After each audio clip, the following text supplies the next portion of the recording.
Hey Fragrance Family, I'm David. I'm Jer. And we're the Fragrance Bros. Come at you again with another Subscriber's Choice Fragrance Review. This time on Midnight in Paris by Van Cleef & Arpels. Yeah. Let's get straight to it. Sure. Date introduced is 2010. It's classified as an Oriental.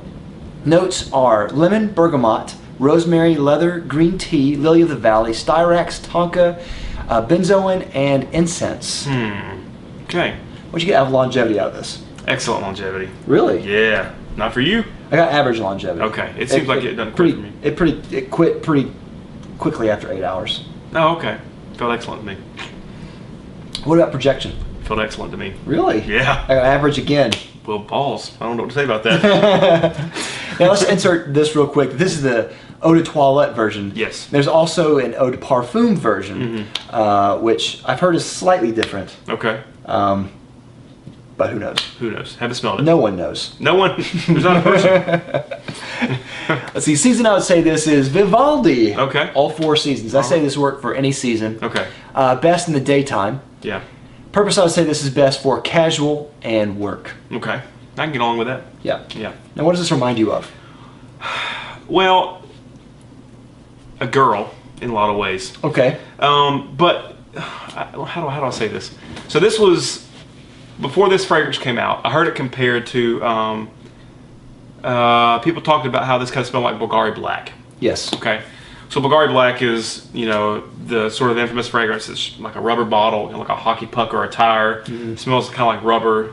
And in Midnight in Paris, there are some similarities there, but it has leather in it. And this is my first time smelling leather in this application. Yeah. My previous exposures to leather were in the Tuscan leather kind of realm. So I've had this for a while, but when I first smelled it, it was the first time I'd smelled that kind of leather. And this is also similar to me to the leather that's in Queer Ottoman by Parfum d'Empire. So it's a different kind of leather to me. I know that the benzoin is also like another kind of prominent note in here. But when they come together, it kind of makes like this feminine smell to me. Or at best, unisex. Yeah. I don't think it works particularly well on a man. I've worn it a few times. I always felt like I didn't smell, I always felt uncomfortable the way that I smelled. I didn't feel like it was in my zone, you know what I mean?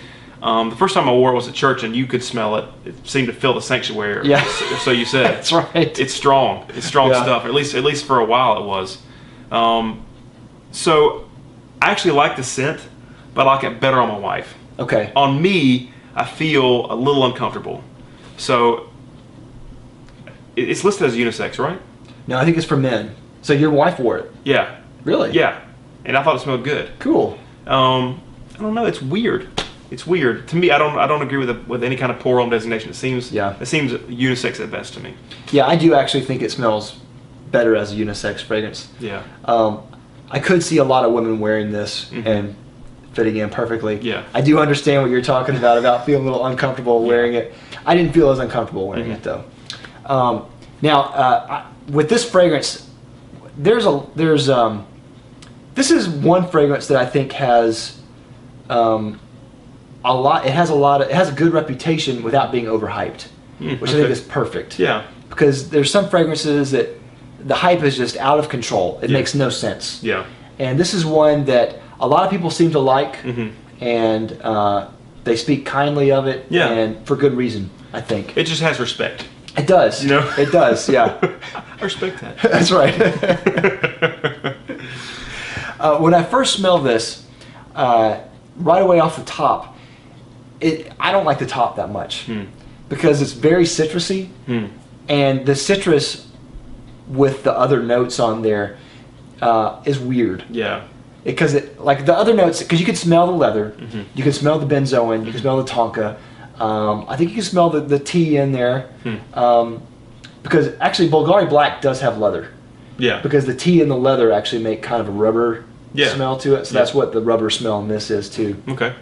So with the citrusy top to all that, it's kind of weird. Yeah. And I don't really like that. And for like the first 2 or 3 hours, it actually smells beachy and summery to me. Yeah, it does. Like whenever I smelled it, I was like, "Am I going to the beach today? I don't know." Who could say? Yeah, that's right. I could be. So I really get that association. Yeah.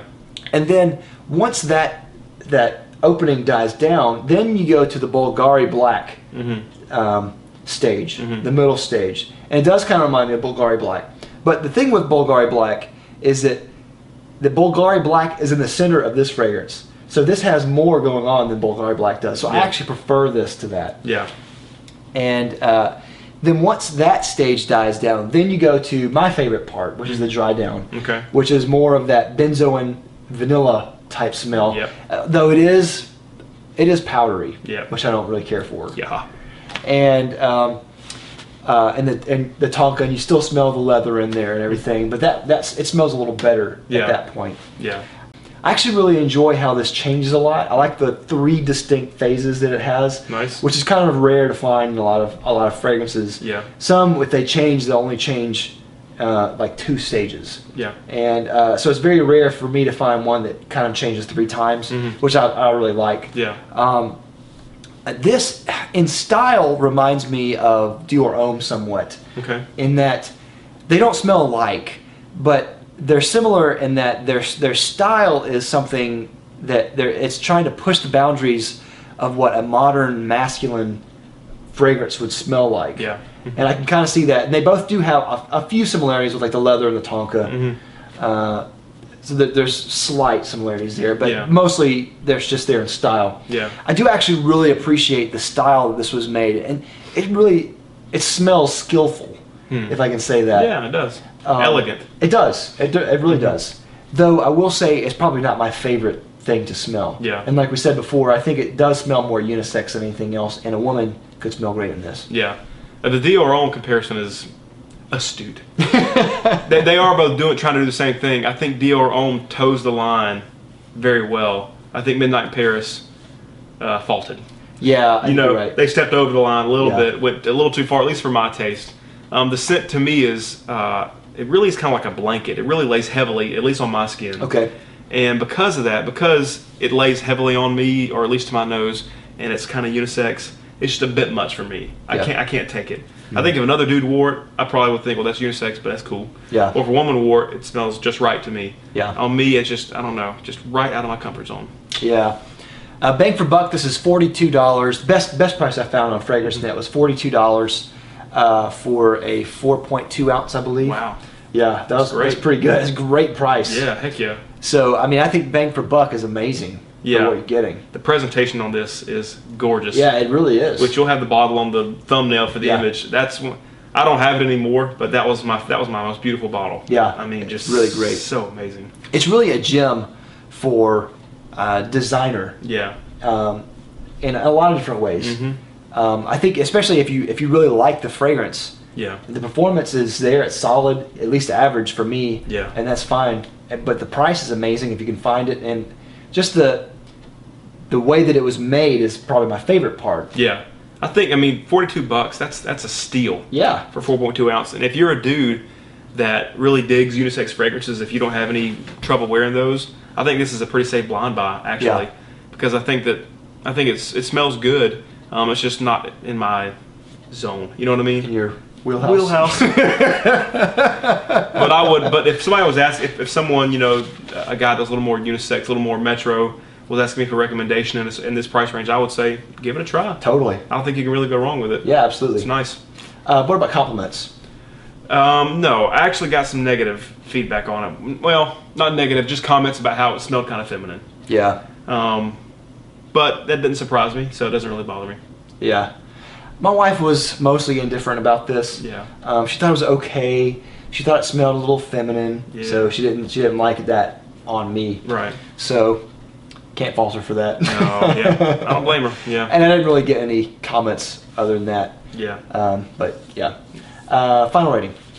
I'm actually going to give this a 4 out of 5. Wow. Surprisingly. Yeah. Because I have, like we said earlier, I have a lot of respect for it. Yeah. I think it does some really interesting things, and I'm trying to be as objective as possible. Yeah. For me, it's like a 3, but I have like objective feelings about it. Made me want to say a 4 because it smells good. It's an incredible value, a beautiful bottle, lasts, at least for me, a long time. And if you're married, and you like unisex stuff, you and your wife could share this bottle, I think, which is even better. Yeah. My wife and I share New Harlem, interestingly enough, and I love that because when I smell it to me, it feels masculine. When she wears it, I think it smells feminine. So it works perfect to me. This could be another one like that. I'm going to give it a 4 out of 5. Cool.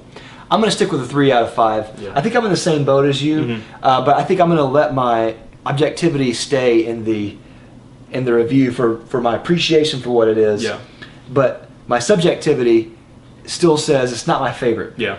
So it's probably not something that I will wear all the time, but I like we said, it's a very good fragrance, great deal. Yeah. And it really is one of those gems. Yeah. Good job, Van Cleef. Yeah, absolutely. It's just not something I would wear. Yeah, me too. Yeah. But respect. Yeah. Bro knuckles. Anyway, what do you think, Fragrance Family? What do you think of Midnight in Paris? Do you like it, love it, hate it? Let us know down in the comments down below. And of course, if you haven't already, please subscribe and like down in the corner down below. We'll love you for it. We'll see you next week with another fragrance review for the Fragrance Brothers. Bye. Bye.